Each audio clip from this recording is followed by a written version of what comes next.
Tiruchitrambalam.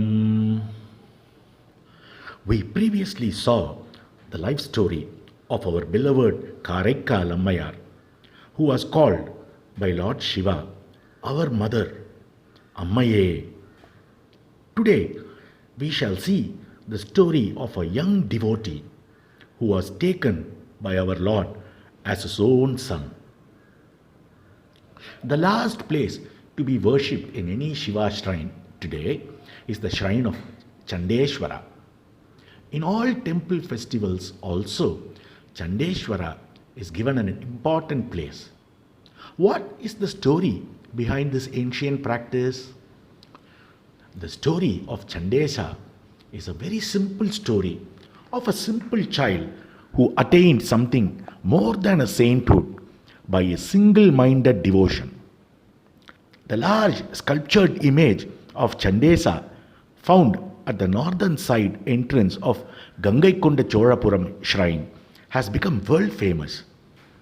The little boy is sitting with folded hands at the feet of Lord Shiva, who, with his consort by his side, is tying a floral garland with both hands around the crown on the head of Chandeshwara. This form of Lord is now known as Chandeshwara Anugraha Murti, the Lord who showered his grace on Chandeshwara. The story of Chandeshwara, which merited such unusual consideration from our Lord Shiva, is being told now. He was born as the son of Echadatta in a poor Brahmin family in the village of Tiruchenyalur in Tanjavur district. His name was Vichara Sharman. While going to school one morning along with the children of his own age to learn the scriptures, the little boy saw a cowhead beating up the cow mercilessly. He was immensely pained to see it. So he went up to the cowhead, rebuked him for the great crime he was committing by beating up this harmless and sacred animal, and then and there decided that the best job for him was the tending of cows. Accordingly, with the permission of the owners, he took over the duty of tending the cows. He led the cows to the grazing grounds the next day and looked after them with true zeal. He kept them in shade during the severe sun, cut grass for them whenever grass was not readily available, and took them to watering places where pure water was to be had. At sunset, he gently drove them back to their respective sheds. Under his tender care, the animals looked brighter and healthier and yielded much more milk. Everyone was happy. The cows were so happy with the careful tending of the little boy that their udders were always full of milk. When he took them to the river Mannai, a branch of holy Kaveri river, which was close by for drinking and bathing, they all surrounded him, and milk was always flowing from the udder. The boy saw this.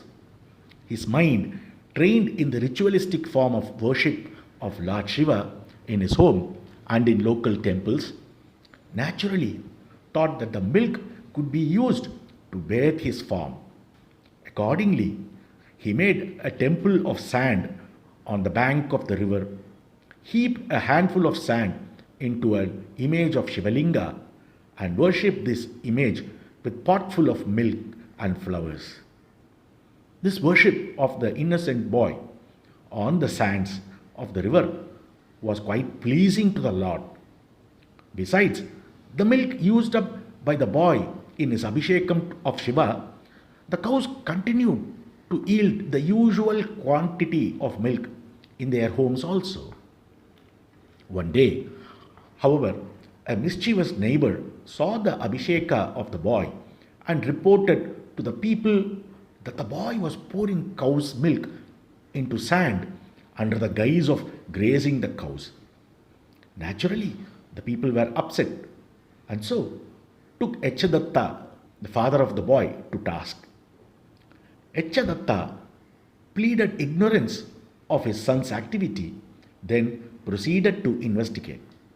He went to the river bank, to the spot where his son was reported to have been wasting milk, and hid himself in the branches of a tree to see what happened. Vichara Sharma came as usual, bathed in the river, made the temple an image of God, gathered flowers and pots of milk, and proceeded with his worship. When his father saw all this from his hiding place in the tree, he was in terrible rage. He jumped down from the tree, railed at the boy using foul language, and finding that it could not disturb the boy from his worship, smacked him on the back with stick. The young boy, immersed in the worship, did not feel the repeated beating but continued with his abhisheka of milk. Thereupon, his father, in a great fury, kicked the milk pots with his foot. The boy now noticed the disturbance to his worship, looked up and saw his father. Angry at his sinful act, he took a small stick lying nearby and struck the man's feet with it. The stick miraculously changed into a hatchet and severed the foot of Echadatta into two. He fell down dead. Quite unaware of this, the boy then continued with his worship.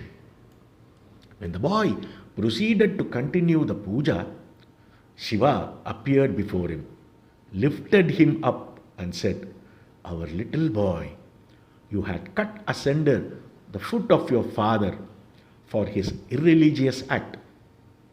Hereafter, we shall be your father. You shall head our forces. You will henceforth be known as Chandi Isa. You will have a crown, get our own food offerings and garlands, and have also a separate shrine in all our temples." Saying so, he took a wreath of cassia flowers from his matted locks and wound it around the head of the little boy.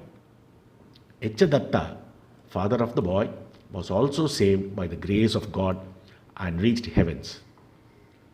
Such is the story of this little boy who, by his unhesitating devotion, attained a place of worship in temples. Not only is he one of the canonized Shiva saints, he has also risen to the state of having a separate shrine dedicated to him in all Shiva temples and a daily worship there.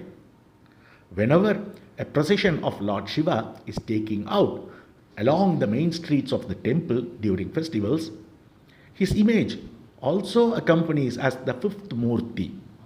The worship of Shiva in the temple is considered complete only if the devotee goes to the shrine of Chandesa in the end and offers worship. Tiruchitrambalam.